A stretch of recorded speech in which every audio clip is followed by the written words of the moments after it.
ഓരോ ദിവസവും ചന്ദ്രനെ കണ്ടു കഴിഞ്ഞാൽ ഓരോ ഫലം പറയുന്നുണ്ട്. ശാസ്ത്രം ഇത്രയൊക്കെ വളർന്ന് ചന്ദ്രനിൽ ആളുകൾ എത്തിത്തുടങ്ങി. എന്നിട്ടാണോ ഇത്തരത്തിലുള്ള വിശ്വാസങ്ങളെന്ന് പറഞ്ഞു കഴിഞ്ഞാൽ, ഇത് പറയുന്നവർ പോലും വിനായക ചതുർത്ഥിക്ക് ചന്ദ്രനെ നോക്കാറില്ല. അപ്പോൾ പണ്ട് ഉള്ളവർ പറയുന്നതിനകത്ത് എന്തൊക്കെയോ ചില കാര്യങ്ങളുണ്ട്. ചന്ദ്രൻ നമ്മുടെ ആയുസ്സുമായിട്ട് ഒരു ബന്ധമുണ്ട്. അതിന് ജ്യോതിഷം അറിയാവുന്നവർക്കറിയാം, അതിന് നമ്മുടെ ആയുസ്സുമായിട്ടൊരു ബന്ധമുണ്ട്. നമുക്ക് നോക്കാം ഓരോ ദിവസവും ഈ ചന്ദ്രനെ കണ്ടു കഴിഞ്ഞാലുള്ള ഫലം എങ്ങനെയാണെന്നുള്ളത്.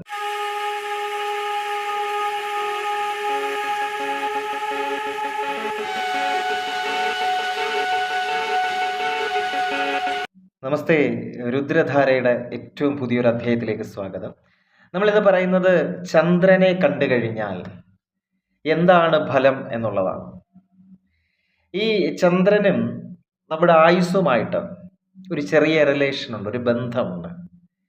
ചന്ദ്രനെ കണ്ടാൽ ആയുസ് കുറയുമെന്നല്ല അതിൻ്റെ അർത്ഥം. പക്ഷേ ഈ ചാന്ദ്ര ദർശനവുമായിട്ട് ബന്ധപ്പെട്ട് നിരവധി വിശ്വാസങ്ങൾ, നിരവധി ഐതിഹ്യങ്ങളൊക്കെ ഉണ്ട്.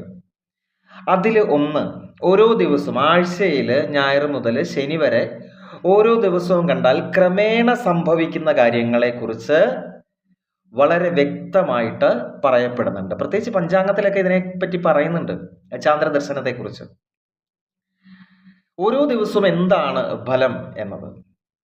അപ്പോൾ നമ്മളിപ്പോൾ ഉദാഹരണമായിട്ട് ചന്ദ്രനെ കാണുന്നത് മേഘങ്ങളുടെ ഇടയിലൂടെയാണ് എന്നുണ്ടെങ്കിൽ ശത്രുഭയത്തെ സൂചിപ്പിക്കുന്നുണ്ട്. മേഘങ്ങളുടെ ഇടയിൽ നിൽക്കുന്നതാണ് കാണുന്നതെങ്കിൽ, അതിൻ്റെ ഇടയ്ക്ക് മറഞ്ഞിരിക്കുന്നതാണ് കാണുന്നതെങ്കിൽ ശത്രുഭയത്തിനെയാണ് സൂചിപ്പിക്കുന്നത്. അതുപോലെ നമ്മൾ ചന്ദ്രനെ വെള്ളത്തിൽ കണ്ടു കഴിഞ്ഞാൽ, ജലത്തിൽ കണ്ടു കഴിഞ്ഞാൽ രോഗപീഠ, നമുക്ക് കാലക്രമേണ പലതരത്തിലുള്ള രോഗങ്ങൾ ഉണ്ടാകും എന്ന് പറയപ്പെടുന്നുണ്ട്. മരത്തിൻ്റെ ചില്ലകൾക്കിടയിലൂടെയാണ് കാണുന്നതെങ്കിൽ ദ്രവ്യനാശം എന്ന് വെച്ചാൽ സാമ്പത്തികമായിട്ട് നമുക്ക് നാശം ഉണ്ടാകാൻ പോകുന്നു, ദ്രവ്യനാശമൊക്കെ ഉണ്ടാവാനുള്ള സാധ്യത ഉണ്ട് എന്നാ പറയുന്നത്. പക്ഷേ ഇതൊന്നുമല്ലാതെ നമ്മൾ ഓരോ ദിവസം കണ്ടാലുള്ള ഫലങ്ങളെക്കുറിച്ചും പറയപ്പെടുന്നുണ്ട്. ഞാൻ പറഞ്ഞു, ആയുസ്സുമായിട്ട് ഇതിനൊരു ബന്ധമുണ്ട്, അല്ലേ? അപ്പോൾ നമ്മൾ പറയാറില്ലേ, പണ്ടുള്ളവർ പറയാറില്ലേ, 1000 പൂർണ്ണചന്ദ്രന്മാരെ കാണുക അതൊരു ഭാഗ്യമാണെന്നൊക്കെ പറയത്തില്ലേ? നമ്മൾ ഇപ്പോൾ ഒരു വ്യക്തിയുടെ അടുത്ത് നമ്മൾ വയസ്സ് ചോദിക്കുന്നു, അല്ലേ? നമ്മൾ പണ്ട് പറയാറുണ്ട്, ആണിൻ്റെ അടുത്ത് ശമ്പളവും പെണ്ണിൻ്റെ അടുത്ത് വയസ്സും ചോദിച്ചുകൂടാ എന്ന് പറയുന്നു. വെറുതെയാണ്. ഒരു വ്യക്തിയുടെ, ആണായാലും പെണ്ണായാലും, ശമ്പളം എത്രയാണ്, സാമ്പത്തികം എത്രയുണ്ട് എന്ന് ചോദിക്കുന്നത് ശരിയല്ല. അതത്ര നല്ലതല്ല, അത് പറയാനും പാടില്ല. നിങ്ങളുടെ ശമ്പളം എത്രയാണെന്നോ നിങ്ങളുടെ സമ്പത്ത് എത്രയാണെന്നോ ഒരു കാരണവശാലും പുറത്ത് പറയാൻ പാടില്ല എന്നുള്ളതാണ് ഒന്നാമത്തെ കാര്യം. ഇനി വയസ്സ് ചോദിക്കുമ്പോൾ അതൊരു പ്രധാന കാര്യമാണ്. ഒരു വ്യക്തിയുടെ അടുത്ത് നമ്മൾ എത്ര വയസ്സായി എന്ന് ചോദിക്കുമ്പോൾ മിക്കവരും പറയാറില്ല. കൃത്യമായിട്ട് വയസ്സ് ചോദിക്കുന്ന ചിലർക്ക് ഇഷ്ടമല്ല, ചിലരത് പറയാറില്ല, ചിലർ കുറച്ച് പറയും, അല്ലേ? ഇതാണ് നമ്മൾ സാധാരണയായിട്ട് കാണുന്നത്. ചിലർക്കത് ചോദിക്കുന്നതേ ഇഷ്ടമല്ല. സത്യം പറഞ്ഞാൽ നമ്മുടെ അടുത്ത് വയസ്സ് ചോദിക്കുമ്പോൾ, ആരെങ്കിലും ചോദിച്ചാൽ എത്ര വയസ്സായി എന്ന് ചോദിച്ചു കഴിഞ്ഞാൽ അത് കൃത്യമായി തന്നെ പറയണം. ഒരു കാരണവശാലും നിങ്ങൾ കുറച്ച് പറയാൻ പാടില്ല. കാരണം ഓരോ വർഷവും നമുക്ക് കിട്ടുന്നത്, നീട്ടിത്തരുന്നത് ഈശ്വരൻ്റെ കയ്യിലിരിക്കുകയാണ്. ഇപ്പം അടുത്ത പിറന്നാളിന് ഇന്ന ആളുണ്ടോ എന്നുള്ളത് നമുക്കറിയില്ല.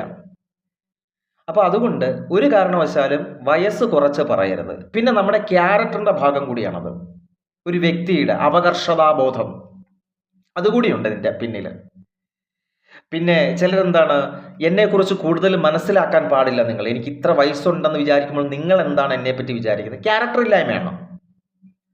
നമ്മൾക്ക് എത്ര വയസ്സുണ്ടെന്ന് നമ്മൾ ഒരു വ്യക്തിയുടെ പറയുന്നതുകൊണ്ട് എന്താണ് പ്രശ്നം? ഒരു വിഷയമില്ല. അത് കൃത്യമായി തന്നെ പറയാൻ ശ്രമിക്കണം. അപ്പോൾ അത് ഒരു കാരണവശാലും അതിനകത്ത് വെള്ളം ചേർക്കുകയോ അല്ലെ പറയാൻ മടിക്കുകയോ ചെയ്യരുത്. ഇതൊരു പ്രധാന ഘടകമാണ്. പുരാണത്തിൽ പോലും അതിനെക്കുറിച്ചൊരു കഥയുണ്ട്.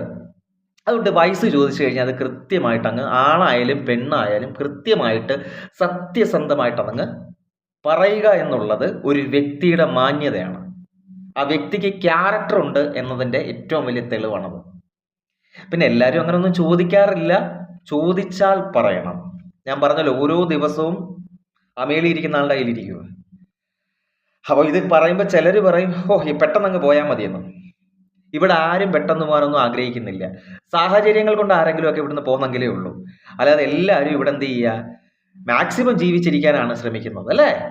അപ്പോൾ അതവിടെ നിൽക്കട്ടെ. അപ്പോൾ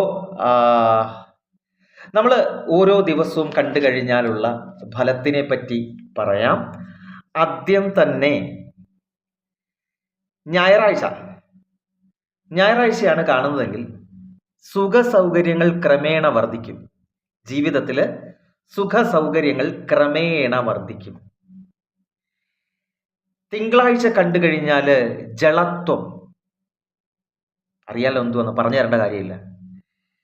ചൊവ്വാഴ്ച കണ്ടാൽ മരണ ഭയം അല്ലെങ്കിൽ മരണ ദുഃഖം.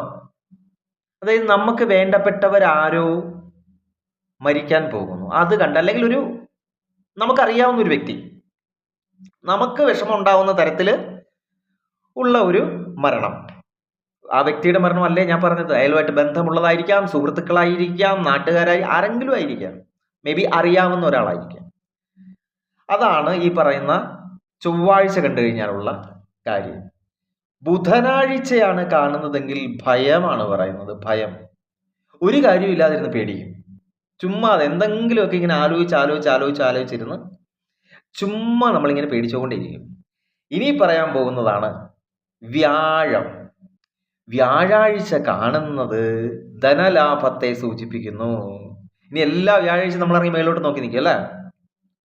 വ്യാഴാഴ്ച കാണുന്നത് ധനലാഭത്തെയാണ് സൂചിപ്പിക്കുന്നത്. ക്രമേണ പിറ്റേ ദിവസം ലോട്ടറി അടിക്കും, നല്ല അർത്ഥം. പറയുന്നത് ആ രീതിയിൽ വേണം ഉൾക്കൊള്ളാൻ, കേട്ടോ. അടുത്തത് വെള്ളിയാഴ്ച. വെള്ളിയാഴ്ച സ്ത്രീ സുഖം ആണ് പറയുന്നത്. സ്ത്രീ സുഖം. ഇനി ഇത് കേട്ടോണ്ട് വെള്ളിയാഴ്ചക്ക് ഇറങ്ങി മേലോട്ട് വായ തുറന്ന് നിൽക്കരുത്. അപ്പോൾ വെള്ളിയാഴ്ച സ്ത്രീ സുഖവും ശനിയാഴ്ച രോഗവും പറയുന്നു. മനസ്സിലായോ? ഇതാണ് പ്രധാനമായിട്ടുമുള്ള ഫലം ക്രമേണ ചാന്ദ്രദർശനം കൊണ്ട് ഉണ്ടാകുന്നത്. ഇന്നത്തെ കാലത്ത് ഇതിനകത്ത് ആരെങ്കിലും വിശ്വസിക്കുമോ? ഇങ്ങനെയൊക്കെ പറയുന്നതിനകത്ത് ഒരു 90% പേരും വിശ്വസിക്കത്തില്ല, അല്ലേ? ഈ ചതുർത്ഥി, വിനായക ചതുർത്ഥി, അല്ലേ? ആ ദിവസം ചന്ദ്രനെ കണ്ടു കഴിഞ്ഞാൽ ആ വർഷത്തിൽ ഒരു പേരുദോഷം ഉറപ്പാണ്. നമ്മൾ അറിഞ്ഞോ അറിയാതെയോ ചെയ്യുന്ന ഒരു തെറ്റിൻ്റെ അടിസ്ഥാനത്തിൽ, അല്ലെ ചെയ്യണമെന്നുമില്ല, പക്ഷെ പേരുദോഷം മസ്റ്റായിട്ടും കേൾക്കും. ഉറപ്പായിട്ടും ഈ പറയുന്ന പേരുദോഷം കേട്ടിരിക്കും. ആരെങ്കിലും പറഞ്ഞുണ്ടാക്കും. സംശയം ഉണ്ടെങ്കിൽ അടുത്ത വിനായക ചതുർത്ഥിക്കൊന്ന് പരീക്ഷിച്ച് നോക്കുക. നിങ്ങൾക്ക് മനസ്സിലാവും ഇതിനകത്തൊക്കെ വല്ല കാര്യമുണ്ടോ. ആ വർഷം അത് കേട്ടിരിക്കും എന്നുള്ളതാണ്, അല്ലേ? അതൊരു ശാപത്തിൻ്റെ കഥയാണ്. കഥ പറയാനുള്ള സമയമില്ല. വിനായക ചതുർത്ഥിയുടെ തലേന്ന് ഞാൻ പറഞ്ഞുതരാം ആ കഥ എന്താണ്. ഇനി അബദ്ധത്തിൽ കണ്ടുപോയി, എന്താ ചെയ്യാന്നറിയോ? പ്രതിവിധി ഉണ്ട് അതിന്. ഈ പ്രതിവിധി ഉള്ളത് ശരിക്കും വടക്ക് കിഴക്കൻ സംസ്ഥാനമായിട്ടുള്ള ആന്ധ്രയിലാണ്. വടക്ക് കിഴക്ക് എന്ന് പറയാൻ പറ്റത്തില്ല, തെക്ക് കിഴക്ക് എന്ന് പറയാം. തെക്ക് കിഴക്ക് സംസ്ഥാനമായിട്ടുള്ള ആന്ധ്രയിലും വടക്കൻ സംസ്ഥാനമായ പഞ്ചാബിലും കിഴക്ക് സംസ്ഥാനമായ നാഗാലാൻഡിലും, നാഗാലാൻഡിലും ഒക്കെ ഈ സമ്പ്രദായമുണ്ട്. വേറൊന്നുമല്ല, നമ്മൾ ഏത് വസ്ത്രമാണോ ഉപയോഗിക്കുന്നത്, അഘോരികളുടെ കാര്യം എടുത്ത് പറയുന്നില്ല കേട്ടോ, കാരണം അവരത് ഉപയോഗിക്കാറില്ലല്ലോ. ഏത് വസ്ത്രമാണോ ഉപയോഗിക്കുന്നത് അതിൽ നിന്നും ഒരു നൂല് പറിച്ചെടുക്കുക, നൂലെടുക്കുക അതിനന്ന്. അതിനുശേഷം, പക്ഷേ വടക്കോട്ടൊക്കെ ഉള്ള ഒരു വസ്ത്രം അങ്ങ് കീറുക ചെയ്യുന്നത്. ചില നാട്ടിൽ ഇതിലന്നുള്ളൊരു നൂല് പറിച്ചെടുത്ത് മുകളിലേക്ക് എറിയും. ഞാനിത് കണ്ടിട്ടുണ്ട്, അതുകൊണ്ടാണ് ഞാനീ പറയുന്നത്. മുകളിലേക്ക് എറിയും.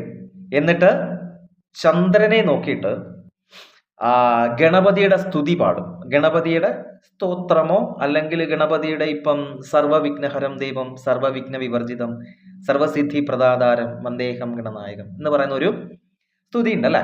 അപ്പൊ അത് ചൊല്ലും. അതാണ് ചെയ്യുന്നത്. എന്ന് വെച്ചാൽ അവർക്ക് ആ ദോഷം ഉണ്ടാവുകയില്ല എന്നാണ് വിശ്വാസം. അല്ലെങ്കിൽ ആ വർഷം അവർക്ക് അങ്ങനെ ഒരു പേരുദോഷം കേൾക്കില്ല. പെൺകുട്ടികളെ സംബന്ധിച്ച് അവർ കണ്ടു കഴിഞ്ഞാൽ അന്നത്തെ ദിവസം വെളിയിലിറങ്ങില്ല അവരൊന്നും. ഒന്ന് ആലോചിച്ച് നോക്കും, ഒരു പെൺകൊച്ചിനെ കുറിച്ച് ഒരു നാട്ടിൽ അനാവശ്യം പറയുക എന്ന് പറഞ്ഞു കഴിഞ്ഞാൽ ചിലപ്പോൾ അത് മനസ്സിൽ പോലും വിചാരിക്കാത്ത കാര്യമായിരിക്കും. അത് ഇതുമായിട്ട് ബന്ധമുണ്ട് എന്നാ പറയുന്നത്. ഒരു ശാപത്തിന്റെ കഥയാണത്. ആ വിനായക ചതുർത്ഥിക്ക് എങ്ങനെയാണോ അതുപോലെ തന്നെ ഓരോ ആഴ്ചയിലും ഈ പറയുന്ന ചന്ദ്രനെ കണ്ടു കഴിഞ്ഞാൽ ഇത്തരത്തിലുള്ള ഗുണദോഷ ഫലങ്ങൾ ഉണ്ടാവാറുണ്ട്. അപ്പോൾ ഏത് ദിവസം കാണുന്നതാണ് ഏറ്റവും നല്ലത്? ഞായറാഴ്ച കാണുന്നത് നല്ലതാണ്, വ്യാഴാഴ്ച കാണുന്നത് നല്ലതാണ് അല്ലേ? കണ്ട് മനസ്സിലായി. വെള്ളിയാഴ്ച സ്ത്രീ സുഖമായതുകൊണ്ട് വേണേ നല്ലതാന്ന് പറയാം. അപ്പോൾ ഇത്രയും 3 ദിവസം ശരി 3 ദിവസവും കാണുന്നത് നല്ലതാണ്. ബാക്കിയുള്ള ദിവസങ്ങളിൽ കാണുന്നത് അത്ര നല്ലതല്ല. ഇനി ഒരു കാര്യം കൂടെ ഞാൻ ഓർമ്മിപ്പിക്കാം. ഞായർ മുതൽ ശനി വരെ നിങ്ങൾ എല്ലാ ദിവസവും കയറി നോക്കുന്നു. അങ്ങനെ നോക്കിയിട്ട് കാര്യമില്ല. ചന്ദ്രന്റെ രൂപം കൂടി പ്രത്യേകം പറയുന്നു. ചന്ദ്രക്കലയായിരിക്കണം. മനസ്സിലായോ? പിറ എന്നാ പറയുന്നത്. പിറ, ചൊവ്വപ്പിറ, വെള്ളിപ്പിറ അങ്ങനെയാണ് പറയുന്നത്. ആ പിറയാണ് കാണേണ്ടത്, അല്ലാതെ പൂർണ്ണചന്ദ്രനെ അല്ല എന്ന് പ്രത്യേകം പറയുന്നു. അർദ്ധചന്ദ്രൻ, കറക്റ്റ് ചന്ദ്രക്കലയായിരിക്കണം. ആ ചന്ദ്രക്കല കണ്ടെങ്കിൽ മാത്രമേ ഇത് സംഭവിക്കത്തുള്ളൂ എന്നും പഞ്ചാംഗ നിമിത്തം പറയുന്നുണ്ട്.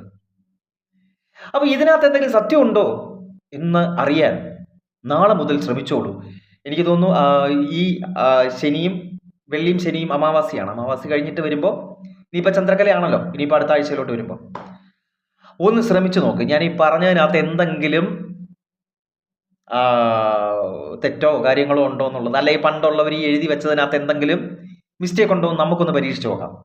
എന്താ, എല്ലാ ദിവസവും നോക്കി ചന്ദ്രക്കലയുള്ള ദിവസം തന്നെ ഒന്ന് നോക്ക്. അപ്പൊ ഈ ഒരു ഇൻഫർമേഷൻ നമ്മുടെ രുദ്രധാരയിലൂടെ എല്ലാവരിലേക്കും എത്തിക്കണം എന്ന് ആഗ്രഹിച്ചു.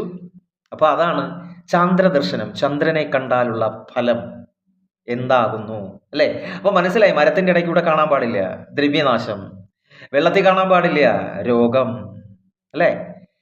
ശത്രു ഭയം എങ്ങനെയാ? മേഘങ്ങൾക്കിടയിൽ കണ്ടാൽ ചന്ദ്രനായിരിക്കണം. എങ്ങനെയുള്ളതായിരിക്കണം? ചന്ദ്രക്കലയായിരിക്കണം. പൂർണ്ണചന്ദ്രൻ അല്ല അല്ല അല്ല എന്ന് ഞാൻ പറഞ്ഞു. ചന്ദ്രക്കലയായിരിക്കണം. അപ്പൊ ഇത്രയും മാത്രം ഉള്ളൂ ഈ ചന്ദ്രദർശനത്തിനെ കുറിച്ച് പറയാനായിട്ട്. അപ്പൊ എല്ലാവർക്കും ഇത് മനസ്സിലായി കാണുമെന്ന് ഞാൻ വിശ്വസിക്കുന്നു. അപ്പൊ എല്ലാവർക്കും നല്ലതും നന്മയൊക്കെ വരട്ടെ. നമസ്കാരം.